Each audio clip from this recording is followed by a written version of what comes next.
तो अब हम स्टेप 4 की तरफ मूव आउट करेंगे, जो कि हमारे पास स्टेप 4 था स्टैक इम्प्लीमेंट। पासिंग टेबल हमने ड्रा कर लिया, ये पासिंग टेबल हमने ड्रा कर लिया। अब हमने स्टेप 4 जो कि स्टैक इम्प्लीमेंट करना है।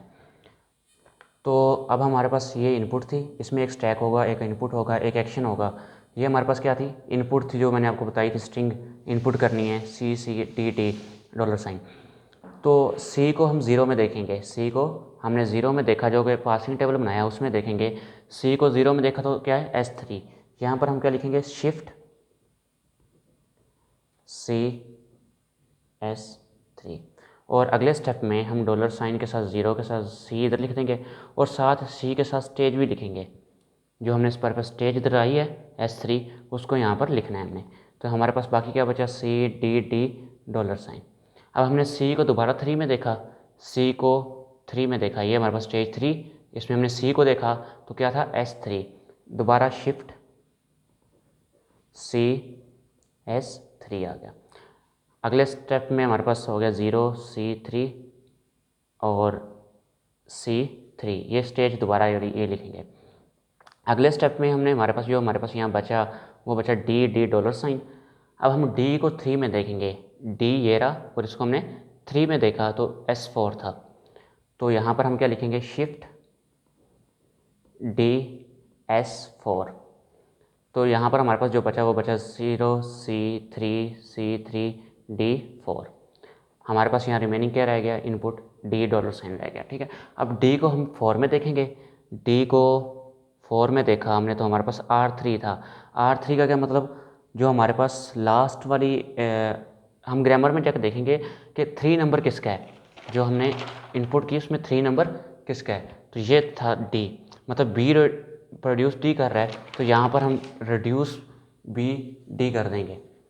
देखें, रिड्यूस B, मतलब B क्या कर रहा है, D को रिड्यूस कर रहा है।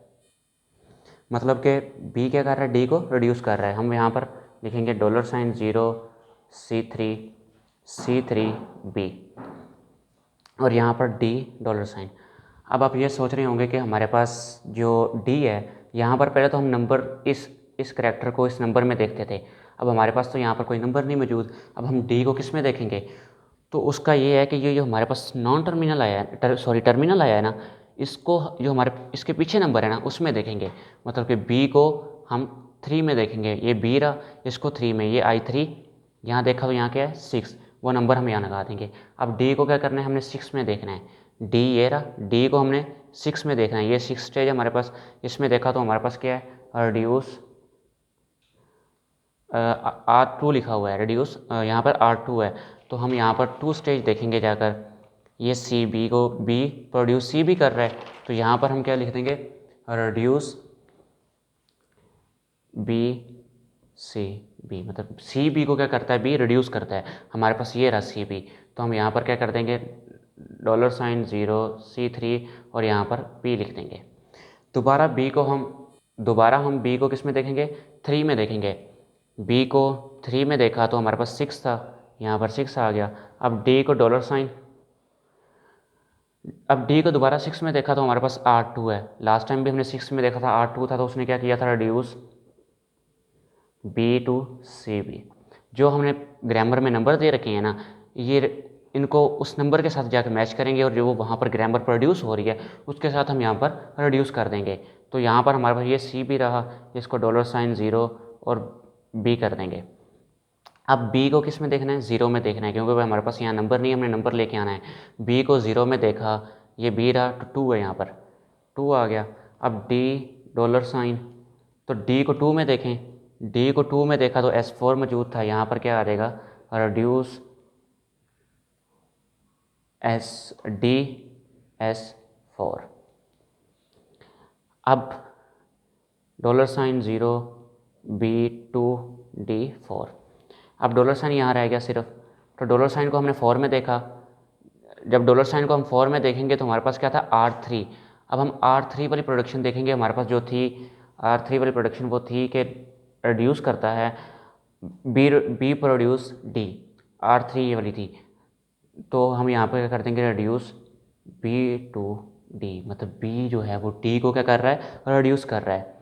तो यहाँ पर आ जाएगा $, 0 बी टू बी, यहाँ पर $, अब $, को किस में देखना, ये बी है, बी टू में दोबारा देखेंगे क्योंकि हमने यहाँ नंबर लेके आना है। बी को 2 में देखा तो हमारे पास 5वां नंबर है, यहाँ पर 5 लिख देंगे। $, को 5 में देखेंगे, $, को 5 में देखा तो यहाँ पर R1 है। R1 हमारे पास प्रोडक्शन क्या है, ई प्रोड्यूस बी बी, ई प्रोड्यूस बी बी। तो हम यहाँ पर क्या करेंगे, रिड्यूस ई बी बी, मतलब ई जो है वो बी बी को रिड्यूस कर रहा है, ई रिड्यूस बी बी। अब हम डॉलर्स अगले स्टेप में हमारे पास यहाँ क्या आ जाएगा, 0 ई और यहाँ पर $। अब आपके जहन में ये सवाल आ रहा होगा कि यहाँ नंबर नहीं है तो ई को किस में देखेंगे, 0 में देखेंगे। ई को हमने 0 में देखा तो यहाँ पर क्या है, 1 है। अब $, को 1 में देखो तो $, को 1 में देखा, ये हमारे पास ए लिखा हुआ है। तो ए का मतलब ये होता है कि हमारी जो यहाँ पर की थी वो एक्सेप्ट हो चुकी है, हमारी जो की थी वो क्या होगी, एक्सेप्ट होगी। ये हमारे पास क्या था, स्टेप 4 था, स्टैक इंप्लीमेंट करना। अब हम स्टेप 5 पर मूव आउट करेंगे। अब हम स्टेप 5 जो हमारे पास था, पास ट्री बनाना था हमने, पास ट्री। अब हमने इस टैग की मदद से क्या करना है, पास ट्री को जनरेट करना है। हमारे पास पहला क्या है, रूट नोड ई से आगे क्या, 2 बी प्रोड्यूस हो रहे हैं, ये एक बी ये रहा और एक बी ये। इससे ऊपर देखें तो ये बी जो है डी को प्रोड्यूस कर रहा है, ये क्या कर रहा है, डी को प्रोड्यूस कर रहा है। इसके ऊपर देखें तो ये बी, उसके ऊपर ये बी क्या कर रहा है, सी को प्रोड्यूस कर रहा है। ये बी जो है ये सी को प्रोड्यूस कर रहा है और साथ ही बी को प्रोड्यूस कर रहा है। तो यहाँ पर क्या लिखेंगे, बी। ठीक है, अब इस बी को देखेंगे ऊपर जाके तो ये 2 चीज़ें प्रोड्यूस कर रहा है, एक सी और एक डी। क्योंकि ये सी तो पहले का ये साथ चल रहा है, तो ये क्या कर रहा है, 2 चीज़ें प्रोड्यूस कर रहा है, एक सी हो गया एक डी। तो हमारे पास जो स्ट्रिंग थी वो क्या थी, सी सी डी डी। तो अगर हम देखें इस पास ट्री को, ये हमारे पास क्या है, पास ट्री जनरेट हो गया। ये ई जो था ये 2 बी प्रोड्यूस कर रहा था, हमने ये 2 बी लिख लिया है। अब इस बी के ऊपर मतलब राइट बी जो है वो डी को प्रोड्यूस कर रहा है, ये डी प्रोड्यूस कर दिया। अब जो लेफ़्ट बी है, ये वाला लेफ़्ट बी, ये क्या कर रहा है, 2 एक सी एक बी जनरेट कर रहा है, सी बी। अब इससे ऊपर देखें तो ये बी जो एक सी को और एक बी को, सी बी।